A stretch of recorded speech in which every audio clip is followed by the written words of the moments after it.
Professional BS programme ఇది కేవలం degree కాదు, మీ ఫ్యూచర్ కెరీర్ కి డైరెక్ట్ గేట్వే. పూర్తి వివరాలకు వెంటనే స్క్రీన్ పై కనిపిస్తున్న నంబర్స్ కి కాల్ చేయండి.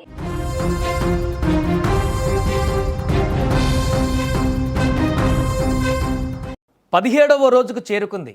తునిలో మిస్ అయినటువంటి చిన్నారి జ్ఞానేశ్వరి ఆచూకీ ఇంతవరకు లభించలేదు. అసలు అక్కడ ఏం జరుగుతుంది, పాపకి ఏమైంది, ఇన్ని రోజులు ఇన్ని టెక్నాలజీని ఉపయోగించి ఇంత పోలీసులు అందరూ కూడా అన్ని వ్యవస్థలు కూడా వెతికినా కూడా ఆ 2 ఏళ్ల చిన్నారి ఆచూకీ లభించట్లేదంటే ఈ కేసులో అసలు ఏం జరిగింది, ఏం జరుగుతుంది, ప్రస్తుతం అక్కడ 17వ రోజు ఎలాంటి సెర్చ్ ఆపరేషన్స్ కొనసాగుతున్నాయి. ఒకసారి డే 1 నుంచి కూడా చూసుకుంటే జూన్ 6న శనివారం మధ్యాహ్నం 11:40 తప్పిపోయినటువంటి చిన్నారి జ్ఞానేశ్వరి తన తండ్రి బాటలోనే నడుచుకుంటూ వెళ్ళి ఆ తోటలో ఒక ప్రాంతం వరకు వెళ్ళి అక్కడి నుంచి మాయమైనట్టుగా మనకు సమాచారం వచ్చింది. ఆ తర్వాత నుంచి నిరంతరంగా పోలీసులు ఆ తోటలోనే ఉందేమో, ఎక్కడైనా తప్పిపోయిందని గాలించారు. వందల మంది స్థానికులు కూడా వచ్చారు, తోట మొత్తం గాలించారు. ఆ పక్కన కొండలు కూడా వెళ్ళారు. ఎన్డీఆర్ఎఫ్, ఎస్డీఆర్ఎఫ్, మిగతా బృందాలు, డ్రోన్ కెమెరాలు, థర్మల్ కెమెరాలు అన్నీ ఉపయోగించి సెర్చ్ చేసిన ఈ తోటలో కానీ ఆ కొండల్లో కానీ పాప ఇలాంటి ఆచూకీ లభ్యం కాకపోవడం చేత అక్కడ పాపతో పాటు వెళ్ళినటువంటి పెంపుడు కుక్క కూడా 2-3 రోజులు లేకపోవడం చేత అనేక డౌట్లు మొదట్లో వచ్చాయి. ఆ తర్వాత ఆ పెంపుడు కుక్క చనిపోయినటువంటి సందర్భంలో ఉన్న ఒక క్లూ కూడా పోయింది.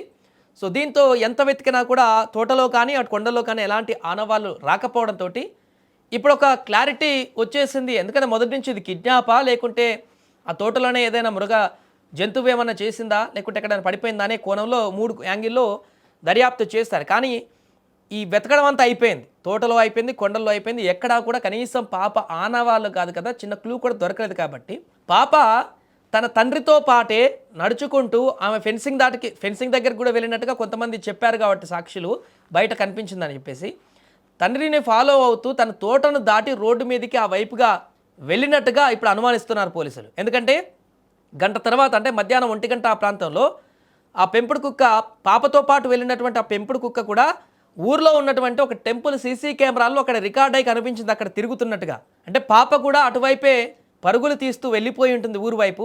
కానీ ఈ గ్యాప్లోనే పాప ఎప్పుడైతే ఆ ఫెన్సింగ్ దాటి తోట దాటి బయటికి వెళ్ళడం ప్రారంభించిందో అక్కడే ఎవరో ఒక వ్యక్తులు కొంతమంది పాపని గమనించి తనని ఎత్తుకు వెళ్ళి ఉంటారు అనేటువంటి అనుమానం ఇప్పుడు బలపడుతుంది.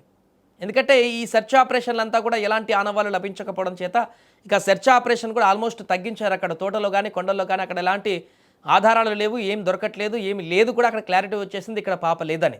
కాబట్టి ఖచ్చితంగా ఇది కిడ్నాప్ కోణమే అనేటువంటి ఆ యొక్క దృఢమైనటువంటి నిర్ణయానికి వచ్చినట్టుగా కనపడుతుంది. పాపను ఎవరో ఎత్తుకు వెళ్ళుంటారు, ఆ కోణంలో ప్రతి ఒక్కరిని కూడా గాలిస్తున్నారు. ఆ జూన్ 6వ తారీఖు ఆ పరిసర ప్రాంతాల్లో కొత్త వ్యక్తులు ఊరికి ఎవరు రావడం జరిగింది, మిగతా ప్రాంతాలలో ఎవరైనా సంచార జాతులకు సంబంధించినటువంటి వారు ఏదో ఒక పని మీద నిత్యం ఊర్లు తిరుగుతుంటారు. కాబట్టి అలాంటి వారిని కూడా విచారణ చేస్తున్నారు. మీకు ఎవరైనా కనిపించారా, పాపను ఎత్తుకు వెళ్తున్నట్టు ఎవరైనా కనిపించారా, పాప మీకు ఎక్కడైనా కనిపించింది, ఇలా అన్ని కోణాలలో కూడా ఇప్పుడు దర్యాప్తు చేస్తున్నటువంటి పరిస్థితి. ఖచ్చితంగా ఇది ఒక కిడ్నాప్ కేసు అయి ఉంటుందనేటువంటి అనుమానాలు ఇప్పుడు పెరుగుతున్న నేపథ్యంలో దానికి సంబంధించినటువంటి ఒక క్రైమ్ టీంను కూడా నిన్న స్పెషల్గా దింపినట్టుగా తెలుస్తుంది. వారు అన్ని కోణాలలో ఇప్పటికే ఎన్ని సాంకేతిక పరిజ్ఞానాలను ఉపయోగించి, ఎంత టెక్నాలజీని ఉపయోగించి ఎన్ని చేయాలో అన్ని రకాలుగా ప్రయత్నాలు చేస్తున్నారు పోలీసులు.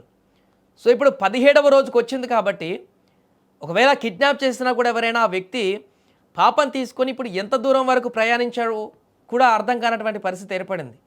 వాటన్నిటిని డాటాను సేకరించాలంటే ఇప్పుడు పరిధి మరింత పెంచుకోవాల్సిన పరిస్థితి. ఈ గ్రామం నుంచి పక్క గ్రామాల వరకు, పక్క గ్రామాల నుంచి టౌన్ల వరకు, టౌన్ల నుంచి సిటీ హెడ్ క్వార్టర్స్ వరకు వీటన్నిటిని వడపోత పెట్టి చేసి అక్కడేమైనా ఆనవాళ్ళు దొరుకుతాయని చూడాల్సిన పరిస్థితి ఏర్పడింది ఇప్పుడు. మరి ఈ లైన్లో కిడ్నాప్ అనేటువంటి అంశంతో పోలీసులు దర్యాప్తు చేస్తే ఈ యాంగిల్ అన్నింటిలో కూడా ఇంకొంత సమయం పట్టేటువంటి అవకాశం కనిపిస్తుంది. ఒకవేళ నిజంగానే కిడ్నాప్కే గురైతే జ్ఞానేశ్వరి తను మరలా తిరిగి రావడానికి అయితే ఒక అవకాశం ఉంటుంది. పోలీస్ ఇన్వెస్టిగేషన్లో ఆ బృందం ఎవరైనా కిడ్నాప్ చేసిన వారు కనుక ఆచూకీ దొరికినట్లయితే. లేదు ఇంకేదైనా జరిగిందనంటే అలాంటి ఆనవాళ్ళు అయితే ఎక్కడా కనిపించట్లేదు, కొండ దగ్గర కానీ తోట దగ్గర కానీ ఆ యొక్క ఎలాంటి చిన్న క్లూ కూడా దొరకట్లేదు. ఏదేమైనా 17 రోజుల నుంచి కంటి మీద కొనుక్కు లేకుండా మారినటువంటి ఆ తల్లిదండ్రుల పరిస్థితి ఇప్పుడు ఇంకా వర్ణనాతీతంగా మారింది. మంత్రులు వచ్చారు, ఎస్పీలు అక్కడికి వచ్చారు, అనేక మంది ప్రముఖులందరూ కూడా అక్కడికి వచ్చి తల్లిదండ్రులతో మాట్లాడి ఘటనకు సంబంధించి ఇంకా ఇన్వెస్టిగేషన్ని స్ట్రెంథైన్ చేసేటువంటి పరిస్థితి డిప్యూటీ సీఎం కూడా కలగజేసుకున్నప్పటికీ కూడా ఇదో ఫలితాన్ని ఇవ్వనటువంటి పరిస్థితి. ఒక కేస్ స్టడీగా మారింది చిన్నారి మిస్సింగ్ కేసు అనేది. 17 రోజులైనా కూడా పోలీసులకే సవాల్ విసురుతూ అనేక డిపార్ట్మెంట్లకే ఒక ప్రశ్నగా మార్చేలా మారిందనంటే అంటే అక్కడ ఎత్తుకు వెళ్ళినటువంటి వారో లేకుంటే ఏం జరిగిందనేది కానీ వారు ఎంత పకడ్బందీగా ప్లాన్ చేసి ఆ పాపను తీసుకువెళ్ళి ఉంటారు ఒకవేళ కిడ్నాప్ అయితే అనేది కూడా ఇప్పుడు ప్రశ్నార్థకరంగా మారింది. ఏదేమైనా కూడా 17వ రోజుకు వచ్చినప్పటికీ కూడా చిన్నారి 2 ఏళ్ల చిన్నారి జ్ఞానేశ్వరి ఆచూకీ లభించకపోవడం అనేది ఇప్పుడు అందరినీ కూడా అక్కడ తీవ్ర దిగ్భ్రాంతికి గురి చేస్తుంది. ముఖ్యంగా తల్లిదండ్రులకైతే తీవ్ర ఆవేదనకు గురి చేస్తుంది. రేపొస్తుంది మాపొస్తుంది అని చెప్పేసి వారు రోజు నిత్యం 1000 కళ్ళతో ఎదురు చూస్తూ ఉన్నారు. ఇంత ఆపరేషన్ జరుగుతుంది, ఇంతమంది ఇన్వెస్టిగేషన్ చేస్తున్నారు, ఏదో ఒక క్షణాన మా పాపను తీసుకువస్తారు అనేటువంటి ఒక ఆ ఆశతోటి ఆ తల్లిదండ్రులు ఎదురు చూస్తున్నటువంటి పరిస్థితి. రోజులు గడుస్తున్నాయి కానీ ఆ ఎదురు చూపుకు పులి స్టాప్ మాత్రం పడట్లేదు. ఏదేమైనా 17వ రోజైనా ఈ కేసుకు సంబంధించిన కీలక అప్డేట్స్ ఏమైనా తెలుస్తాయో లేదా అనేది వేచి చూద్దాం.